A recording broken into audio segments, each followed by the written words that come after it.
So today is a bit of a different video, and that's because I'm in my workshop, but I'm going outside, and I'm going to go out and I want to show you something. And you're going to wonder why this video is happening, but I'll explain it as we go.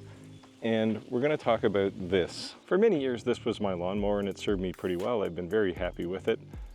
But now, this is my lawnmower. This is the Luba 2 from Mamotion. Now, if you're interested in finding out why a guy who works in a workshop is interested in talking about lawnmowers and why you would replace that with this little thing, then you're going to want to stick around because it's actually kind of important, and I'll link it back to the work I do every day.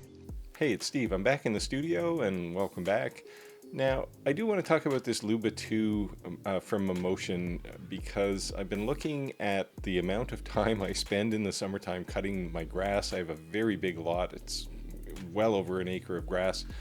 And it was taking me about an hour and a half every time I cut the grass, and this time of year I'm cutting it twice a week.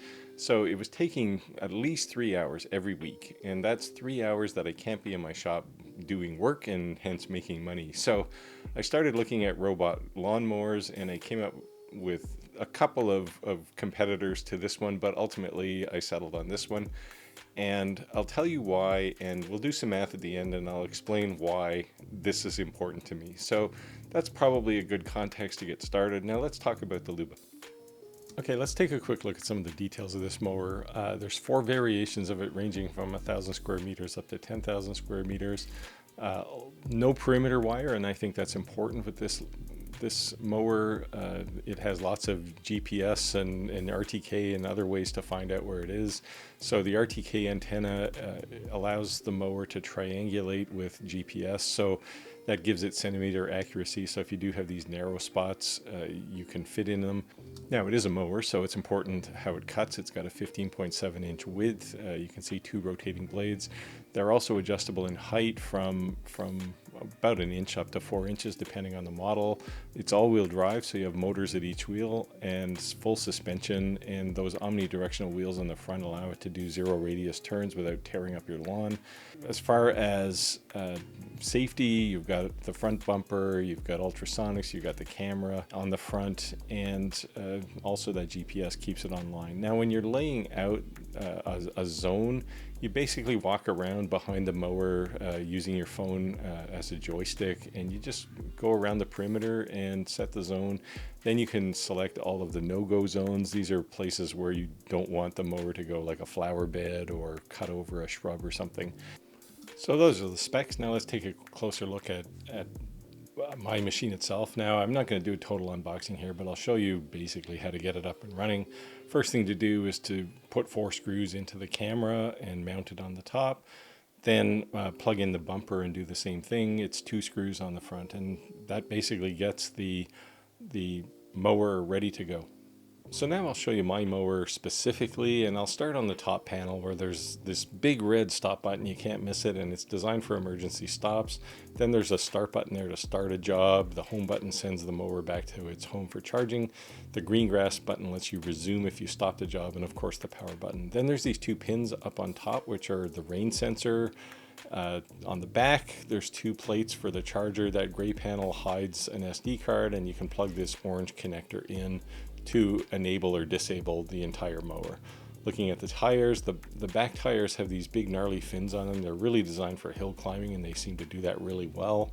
That 80% incline. The front, these omnidirectional tires, you can see how easy they roll in any direction. And then there's the suspension. You'll notice that the front of this looks a lot like a Formula 1 car, and I think that's kind of cool.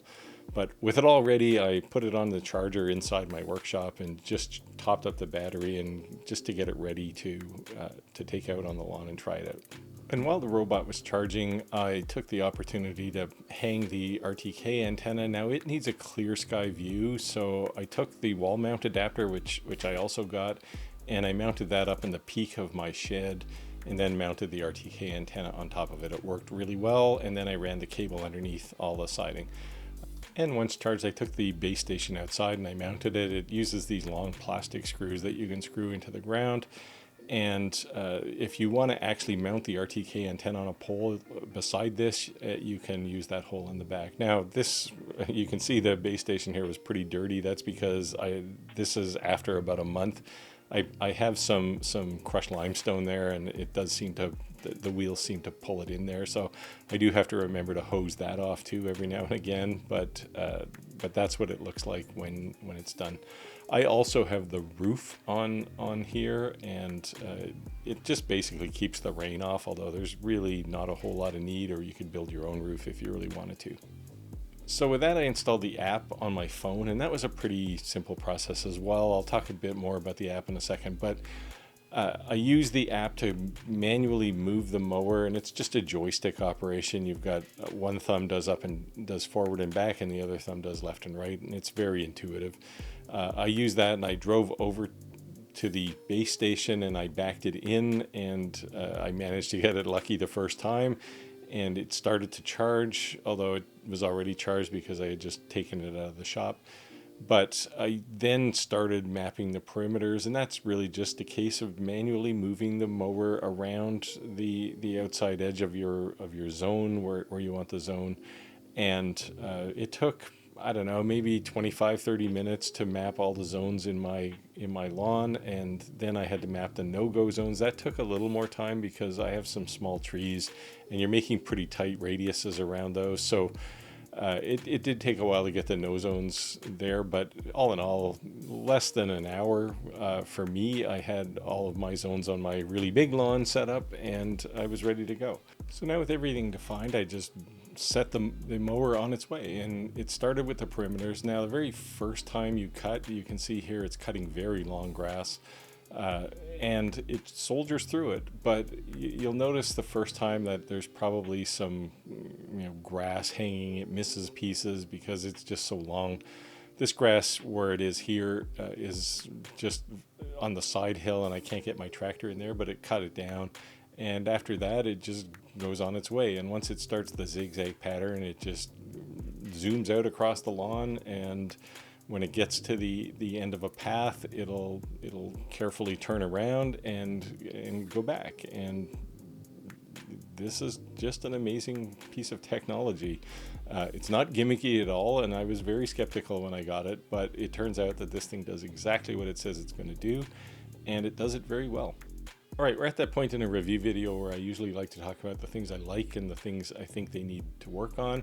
Now, in the case of the Luba 2, Mamotion did a really great job packing the technology into a usable, consumable product.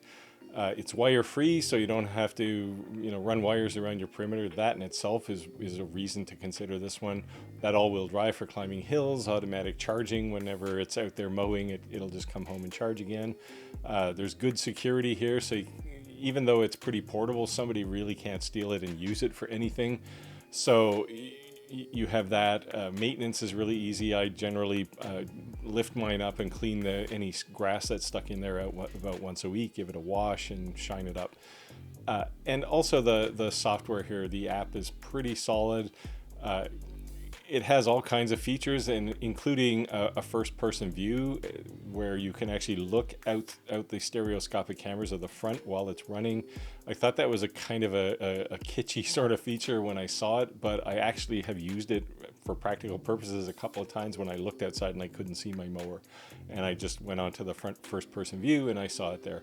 I even found this really cool odometer data that you can pull out of the maintenance section of the app, where you can see how many kilometers you have or miles you have on your robot, how many times you've charged it, all the useful things. There's even a recently added feature where you can mow letters and some symbols into your lawn if you want. Now, personally, I didn't find this all that exciting, but if you owned a business, you could put your company name out on your lawn.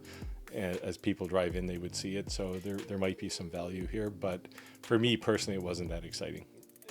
It was easy to set up. I mean, basically you saw some of the video there. I shot it at the beginning, about 15 minutes to get the bumper and the camera put on, put the RTK antenna up, and get the charge station installed outside.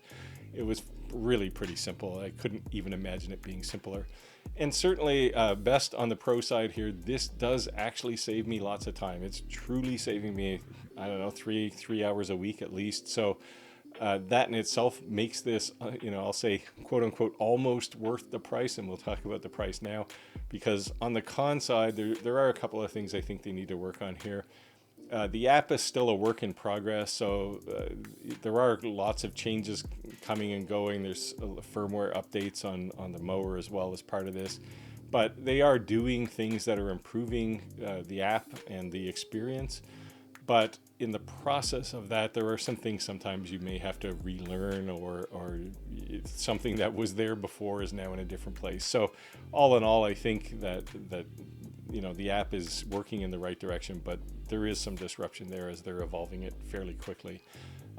Now we want to talk about this, the elephant in the room, and actually the elephants in the room. And you can see in the lower left corner here, there's a small elephant, and we'll start with that one. If you look at the model line here, there's 4 different models. The top 3 of these are exactly the same from a hardware perspective. And that in itself, is inconsequential, because they do add features between those 3 models. But if you look at the price variation in these 3 models, it is quite dramatic. And we'll talk about the price in a second. But as far as the price range, I think it's probably a bit expansive, we'll say. The difference between the 3,000 and the 10,000 price-wise is pretty dramatic, considering they're exactly the same. At the 10,000 model, I would expect to have a bigger battery for that money, and it's the same battery you get in the smaller version. Anyway, now the big elephant is, of course, the price. If you look at the price range of these, they run from just over $2,000 to just over $4,000, and that's a huge price range. And all of those, from most people's perspectives, will be exorbitantly high. We'll do some math to figure out if it was worth it. But I have the top of the line one, the 10,000, so it's quite expensive. And if it's not going to pay for itself, then it's a waste of money. But I think it'll work out.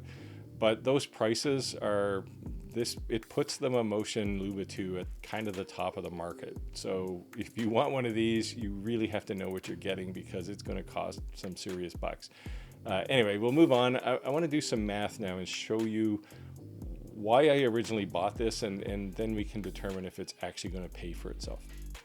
All right, so I've explained that the tech package here is really solid. This mower definitely exceeds my personal expectations of what I thought a robot lawnmower was going to do for me.